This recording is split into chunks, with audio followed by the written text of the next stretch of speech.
नमस्कार साथियों, हिंदी नेटशाला में आप सभी का पुनः हार्दिक अभिनंदन है। आप सभी जानते हैं अपने इस चैनल पर हम उच्च स्तरीय प्रतियोगी परीक्षाओं की तैयारी करते हैं। इसी क्रम में हम प्रैक्टिस सेट के रूप में नेट परीक्षा के सभी पेपर जो वर्तमान तक आयोजित किए गए हैं उन सबको देख रहे हैं। इन पुराने पेपर के माध्यम से 40 से 50 इससे भी ज़्यादा प्रैक्टिस सेट हम सॉल्व कर लेंगे, यानी इतने पुराने पेपर हम सॉल्व कर लेंगे। अब इतनी बड़ी संख्या में जब नेट के पुराने पेपर सॉल्व करेंगे तो यह आगामी जो आपकी परीक्षाएं, असिस्टेंट प्रोफेसर भर्ती परीक्षा, नेट परीक्षा, टीजीटी, पीजीटी सभी के लिए समान रूप से उपयोगी हैं। पेपर का जो आज का पहला प्रश्न है इसे सॉल्व करते हैं। बाकी जो आपके अधिकतर जो कॉमन कमेंट्स आते हैं उनके जवाब वीडियो के माध्यम में मैं आपको देने का प्रयास करूंगी। या आपका ये जो संशय है कि टीजीटी, पीजीटी के लिए किस प्रकार उपयोगी हैं, क्या पेपर में प्रश्न रिपीट होते हैं, तो ये बहुत सारे प्रश्न हैं जो आपके मन में उभरते हैं, इनको बाद में देखेंगे। सबसे पहले आज की कक्षा को प्रारंभ करते हैं। निम्नलिखित बोलियों में से कौन सी बोली उत्तर प्रदेश में नहीं बोली जाती? तो ब्रज तो उत्तर प्रदेश में बोली जाती है, मथुरा क्षेत्र है इसका। खड़ी बोली का क्षेत्र मेरठ आ जाता है। अवधी हमारी अयोध्या और सहारनपुर उधर की तरफ बोली जाती है। तो मैथिली हम सभी जानते हैं कि मैथिली तो बिहार में बोली जाती है, अतः सही उत्तर होगा मैथिली। मैथिली उत्तर प्रदेश में नहीं बोली जाती। पुरानी हिंदी नामकरण किसने किया? तो यह एक ऐसा प्रश्न है जो टीजीटी, पीजीटी कोई भी परीक्षा हो सब में बार बार रिपीट होता रहता है, अतः सही उत्तर है चंद्रधर शर्मा गुलेरी। हम सभी जानते हैं कि जो अपभ्रंश की पुरानी की जो परवर्ती यानी जो पीछे वाली अवस्था थी, जहां हिंदी का प्रारंभ ही हुआ था, हल्का हल्का दीवार की तरफ जाओ बेटी, जहाँ उसको उन्होंने क्या कहा, पुरानी हिंदी कह के संबोधित किया। बात करें चंद्रधर शर्मा गुलेरी की तो इनसे जो प्रश्न पूछे जाते हैं, इनकी 3 कहानियां काफी फेमस हैं। उसने कहा था 1915 में इन्होंने लिखी, और आप जानते हो कि उसके आधार पर इनको हिंदी साहित्य में कहानी के संसार में सदैव के लिए अमर हो गए। इसके अलावा सुखमय जीवन, बुद्धू का कांटा, ये 3 पूछी जाती हैं। और चंद्रधर शर्मा गुलेरी का एक निबंध पूछा जाता है, कछुआ धर्म। तो ये कुल मिला के 3-4 प्रश्न हैं जो इनसे पूछे जाते हैं, और यही पूछे जाते हैं पुरानी हिंदी का नामकरण किसने किया, कछुआ धर्म निबंध किसका है, उसने कहा था कहानी के लेखक कौन है, प्रथम विश्व युद्ध पर आधारित है, प्रथम विश्व युद्ध की पृष्ठभूमि पर आधारित है, उसने कहा था। हिंदी की प्रसिद्ध और पहली प्रेम कथा भी इसे कहा जाता है। ये सारे प्रश्न हो गए आपके चंद्रधर शर्मा गुलेरी से, जितने भी अब तक पूछे गए, चाहे टीजीटी हो, पीजीटी हो या नेट हो। आगे बढ़ते हैं। हिंदी को राजभाषा के रूप में मान्यता कब मिली? तो इसका सही उत्तर होगा 14 सितंबर 1949। सही उत्तर है इसका 14 सितंबर 1949। छ ध्वनि का उच्चारण स्थान है दंत्य। किन रचनाकारों की भाषा को संध भाषा कहा जाता है? तो संघ भाषा तो नहीं है, ये गलत यहाँ पर छप गया। संघ भाषा नहीं, ये संध्या भाषा है ना, संध्या भाषा शैली। तो यह है बौद्धों और सिद्धों की भाषा को। अब सिद्ध और बौद्ध एक ही शाखा में बाद में जाके विभाजित हो गए, नहीं, वैसे सिद्धों की जो भाषा है उसे संध्या भाषा, संघ भाषा या संध भाषा कहा जाता है। इसके अलावा आगे जाकर आपको ये थोड़ा बहुत नाथों में, कबीर में देखने को मिलती है, सदुकड़ी भाषा जिसे कहते हैं वही। कौन सी कृति जायसी की है? तो मधु और मालती मंझन की है, मृगावती किसकी है? कुतुबन की है, और अनुराग बांसुरी नूर मोहम्मद की। ये हमने पिछले पेपर में देखा है, तो इसमें तो गलती की कोई संभावना है ही नहीं, क्योंकि ये सारे तो रिपीटेड प्रश्न है। तो इसमें कान्हावत आ गई जो जायसी की है। वैसे जायसी की प्रसिद्ध जो कृतियां हैं वो कौन सी हैं? पद्मावत के लिए तो वो विश्व विख्यात हैं। इसके अलावा जो पूछी जाती है वो अखरावट और आखिरी कलाम पूछी जाती है, लेकिन यहाँ इनकी सबसे कम प्रसिद्ध कृति दे दी कान्हावत। लेकिन अब आप इसमें कहोगे मैम पद्मावत और अखरावट न पूछ के कान्हावत पूछ रहा है, गलत कर रहा है, लेकिन गलत नहीं है। ध्यान से देखें तो बाकी जो 3 कृतियां मधुमालती, मृगावती और अनुराग बांसुरी, ये काफी फेमस है। अगर इनके राइटर आपको पता है तो फिर जायसी के लिए कान्हावत मिलती है, बल्कि कान्हावत भले ही आपको याद नहीं होगी अधिकांश विद्यार्थियों को, लेकिन बचती तो यही है। तो इसको कहते हैं ना एलिमिनेट करके उत्तर निकाल लेना। तो उस तरीके से भी आप इसे सॉल्व कर सकते हैं। हिंदी साहित्य के आरंभ काल को सिद्ध सामंत काल किसने कहा? तो राहुल सांस्कृत्यायन ने इसे सिद्ध और सामंत काल कहा। ये वही राहुल सांस्कृत्यायन है जिनकी रचना मेरी तिब्बत यात्रा आपके सिलेबस में निर्धारित है। वो पूरी हम पढ़ चुके हैं, प्लेलिस्ट में आपको मिल जाएगी, तो आप वहां से देखेंगे। मध्वाचार्य किस संप्रदाय के जो है संस्थापक हैं। अच्छा, इनको भी देख लेते हैं। गणपति चंद्रगुप्त ने प्रारंभिक काल कहा था, मिश्र बंधुओं ने भी प्रारंभिक काल कहा था, राम कुमार वर्मा ने सिद्ध काल कहा था।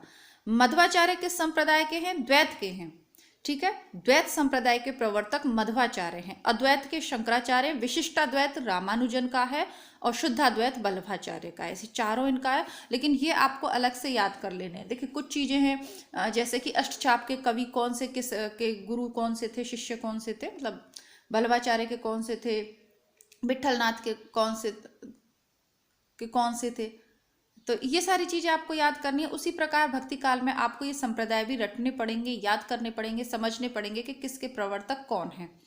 तुलसीदास की किस रचना का संबंध ज्योतिष से है? तो रामाज्ञा प्रश्नावली वह रचना है, और ये आपको प्रत्येक रामायण की जो बुक होती है, रामचरितमानस जो है, रामायण नहीं सॉरी रामचरितमानस का जो प्रथम द्वितीय पृष्ठ है वहां आपको ये मिल जाती है, रामाज्ञा प्रश्नावली। जब कोई भी कार्य करने में संदेह हो तो हम इसके माध्यम से चेक कर सकते हैं। निम्नलिखित में से कौन से रीति सिद्ध कवि हैं? बिहारी रीति सिद्ध कवि हैं, और पद्माकर रीतिबद्ध कवि हैं, देव भी रीतिबद्ध कवि हैं, और बिहारी स्वयं में ही रीति सिद्ध कवि की उनको उपाधि मिली हुई है। हिंदी प्रदीप के संपादक थे बालकृष्ण भट्ट। अब पुराने पेपर आपके लिए इसलिए उपयोगी हो जाते हैं क्योंकि वर्तमान में पत्रिकाओं से प्रश्न पूछने के जो पैटर्न है वापस से आपका रिपीट हो रहा है, तो तमाम जो संशय है ना आपके मन में उनको निकालिए। सबसे पहला आपके पास आपका सिलेबस होगा जिस भी परीक्षा की तैयारी आप कर रहे हैं, ठीक है। तो उस सिलेबस में अगर हिंदी साहित्य का इतिहास है, अगर व्याकरण है, अगर भाषा विज्ञान है या काव्य शास्त्र भी है, तो ये सभी पेपर आपके लिए हैं। इसमें कंफ्यूज बिल्कुल होना ही नहीं है, ठीक। दूसरा, आप सब विद्यार्थियों में से बहुत से ऐसे होंगे जो पहली बार इस वीडियो को देख रहे हो, तो आप लोगों से मैं आग्रह करूंगी कि यदि आप इस चैनल पर आ गए हैं तो एक बार प्लेलिस्ट जरूर चेक करें। तो आपके लिए काफ़ी प्रमाणिक प्रैक्टिस सेट्स भी मैंने उपलब्ध करवाए हैं। आपकी रचनाएं, आपकी बुक्स, उसमें आपकी कविताएं, निबंध, कहानियां, उपन्यास, किसी भी आप चाहे राजस्थान से हो, यूपी से हो, कहीं से भी हो, सब कुछ उपलब्ध है। बस आपको सिलेबस के अनुसार चेक करना है। आपका सिलेबस यदि आपको याद है तो उसके अनुसार आप चेक कर लीजिए कौन सा नाटक लगाए, कौन सा उपन्यास लगाए। उपन्यास इस चैनल पे 2 ही हैं, आपका बंटी और गोदान। इसके अलावा जो बाकी उपन्यास हैं, इसी चैनल का दूसरा भाग है हिंदी बुकशाला चैनल।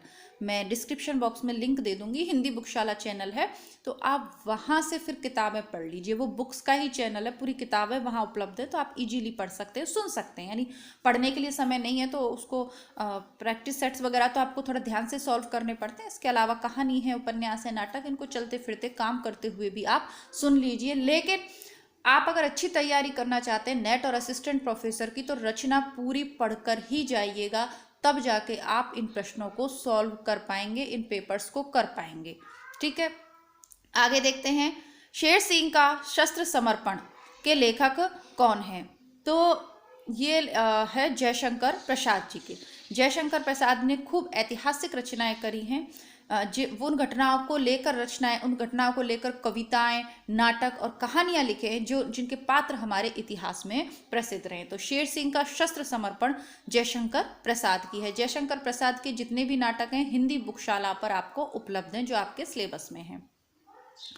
कभी कुछ ऐसी तान सुनाओ जिससे उथल पुथल मच जाए, किस कवि की पंक्तियां हैं? तो ये बालकृष्ण शर्मा नवीन का एक गाना है, कौन सा, विप्लव, उससे ली गई हैं। एनसीईआरटी की आपकी जो 6 to 8 एनसीईआरटी की आपकी जो 6 to 8 की किताबें हैं उनमें ये कविता आपको मिलेगी। मैंने करवाई भी है, उसके केवीएस में अभी लगी हैं, तो शॉर्ट वीडियोस में आपको करवाया भी है। तो ये विप्लव राग है ये, कभी कुछ ऐसी तान सुनाओ जिससे उथल पुथल मच जाए। तो ये बालकृष्ण शर्मा नवीन की काफी फेमस पंक्तियां बार बार रिपीट होती है।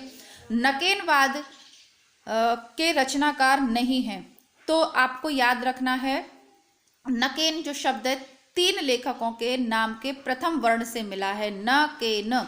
तो नलिन विलोचन शर्मा है, केसरी कुमार है और नरेश है, लेकिन केदारनाथ सिंह नहीं है। केसरी कुमार और केदारनाथ में आप कंफ्यूज हो सकते हो कि इसमें से कौन सा क्या के लिया हुआ है, दोनों में ही एक ही मात्रा वाला के है सॉरी।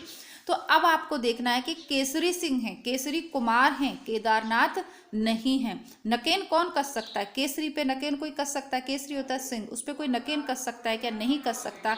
तो ये जो है केसरी कुमार हैं। हरिजन गाथा किसकी रचना है? तो हरिजन गाथा नागार्जुन की रचना है। कौन सी रचना कृष्णा सोबती की है? तो जिंदगी नामा यह कृष्णा सोबती की रचना है। विजन मैत्रेयी पुष्पा की है। आवा चित्रा मुदगल की है। चितकोबरा मृदुला गर्ग की है। लेकिन ये जो जिंदगी नामा है यह किसकी है? यह है कृष्णा सोबती की। ताजमहल का टेंडर किसका नाटक है? तो अजय शुक्ला का एक व्यंग्य परक नाटक है, आधुनिक नाटककार हैं। अनुमितिकवाद की धारणा शंकुक की है, इनको नहीं समझाऊंगी, आपको 3-4 बार करवा चुकी हूँ। अलंकारों को काव्य का शोभा कारक धर्म किसने माना है? दंडी ने माना है। भक्ति को रस स्वरूप में प्रतिष्ठित करने वाले आचार्य हैं रूप गोस्वामी। भक्ति को रस स्वरूप में प्रतिष्ठित करने वाले, अच्छा प्रश्न है, ये हैं रूप गोस्वामी। सही अनुक्रम इसकी सही अनुक्रम वाले जितने भी प्रश्न हैं, सही अनुक्रम वाले जितने भी प्रश्न हैं उनकी अलग से प्लेलिस्ट बना दी है, तो उसका भी लिंक डिस्क्रिप्शन बॉक्स में दे दूंगी, उनको आप वहाँ देखिएगा। आगे बढ़ते हैं, क्योंकि अनुक्रम वाले सबके लिए नहीं है, टीजीटी पीजीटी वालों के लिए, और हम यहाँ अपना समय उन प्रश्नों पर अधिक देंगे जो सभी के लिए उपयोगी हैं। और अनुक्रम वाले इस तरीके से सॉल्व करने से फ़ायदा नहीं है, नोट्स की फॉर्म में मैं करवा चुकी हूँ आपके स्थापना तर्क अनुक्रम सबके सब। इन रचनाओं को उनके लेखकों के साथ सुमेलित करना है, देख लेते हैं। सबसे पहले है रेखाएं बोल उठी। तो रेखाएं बोल उठी देवेंद्र सत्यार्थी की है। अतीत के चलचित्र किसकी है? महादेवी वर्मा के हैं। और जिंदगी मुस्काई, एक मिनट वापस से चेक करते हैं, हाँ जी, जिंदगी मुस्काई यह है कन्हैया लाल मिश्र प्रभाकर की। और मील का पत्थर, नहीं, जिंदगी मुस्कुराई हाँ कन्हैया लाल मिश्र प्रभाकर की है। और आपका मील का पत्थर ये श्रीलाल शुक्ल की रचना है। तो ये थोड़े से, भैया जिंदगी मुस्कुराई तो मुझे नहीं मालूम था, इसको पुनः देखते हैं। जिंदगी मुस्कुराई कन्हैया लाल मिश्र प्रभाकर की है। जिंदगी मुस्कुराई यह है कन्हैया लाल मिश्र प्रभाकर की। और मील का पत्थर है श्रीलाल शुक्ल का। श्रीलाल शुक्ल को हम, उनका जो फेमस उपन्यास है राग दरबारी, उसके लिए ज्यादा जानते हैं। श्रीलाल शुक्ल का जब भी वर्णन होता है तो उनका जो उपन्यास है राग दरबारी, उसके लिए बहुतायत से उनका नाम लिया जाता है। तो थोड़ा सा इनकी ये भी मुझे याद नहीं थी कि मील का पत्थर इनकी एक, खैर आज याद हो गई। आगे बढ़ लेते हैं। हिंदी साहित्य का नया इतिहास लिखा है बच्चन सिंह ने। हिंदी साहित्य का वैज्ञानिक इतिहास गणपति चंद्र गुप्त ने लिखा है। हिंदी साहित्य का आलोचनात्मक इतिहास, हिंदी साहित्य का आलोचनात्मक इतिहास लिखेंगे राम कुमार वर्मा। और संवेदना का विकास रामस्वरूप चतुर्वेदी का है। अब ये जो बुक है ना आपका हिंदी साहित्य का संवेदना का विकास, इससे एक प्रश्न आपका नेट परीक्षा में श्योर है, यानी 100% एक आएगा। 2 से ज़्यादा तो आएंगे नहीं, ये भी श्योर है, लेकिन एक ज़रूर आएगा, यह भी श्योर है। इस पुस्तक को मेरे पास है, देखिए किस तरीके से मैं करवाती हूँ। यूट्यूब पे पुस्तकें करवाने से फिर क्या है कि जो नई रचना है उसमें कॉपीराइट का परेशानी आती है, हो सकता है चैनल बंद हो जाए, तो किसी ना किसी तरीके से देखिए मैं कुछ उपाय निकालती हूँ। तो इस बुक को मैं आपको करवाना चाहती हूँ। नेट और असिस्टेंट प्रोफेसर वाले बच्चे जो हैं विद्यार्थी, वो तैयार रहे। 18 फरवरी के बाद, यानी शिवरात्रि के बाद हम इस पुस्तक को जो है प्रारंभ करेंगे, ठीक है। बीच में नहीं करेंगे क्योंकि फिर बीच में छूट जाती है। शिवरात्रि के बाद इसको अवश्य ही हम इस पर प्रारंभ कर देंगे, तो आपको जब भी समय मिले आप देख सकते हैं, आपके फ़ोन में रहेगी। आगे मिलते हैं। काव्य पंक्तियों को उनके कवियों के साथ सुमेलित करना है। पेट और पीठ दोनों मिलकर एक हैं, तो ये निराला की है, भिक्षुक कविता है निराला की, उससे है। सांप तुम सभ्य नहीं हुए, ये अज्ञे की फेमस कविता है, उससे है। एक आदमी रोटी बेलता है, यह धूमिल की है। और श्वानों को मिलता दूध भात, भूखे बच्चे अकुलाते हैं, दिनकर की है ये।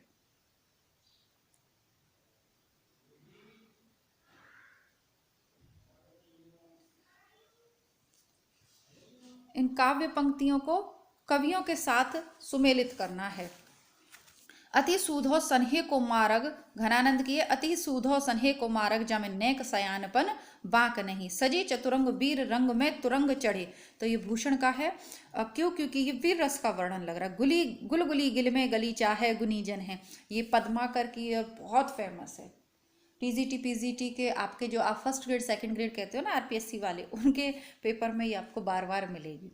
इनकी पद्माकर की 2 पंक्ति रट लीजिए। एक तो ये गुलगुली गली गिल में गलीचा है गुनीजन है, ये आपकी RPSC first grade college school lecturer वाले पेपर में भी पहले पूछी गई थी। दूसरा इनकी कौन सी फेमस है, नैन नचाए कहिए मुस्काए लला फेरइयो खेलन होरी, तो होरी का मौका है, पूछा ही जाएगा आपसे, पद्माकर को रट लीजिएगा।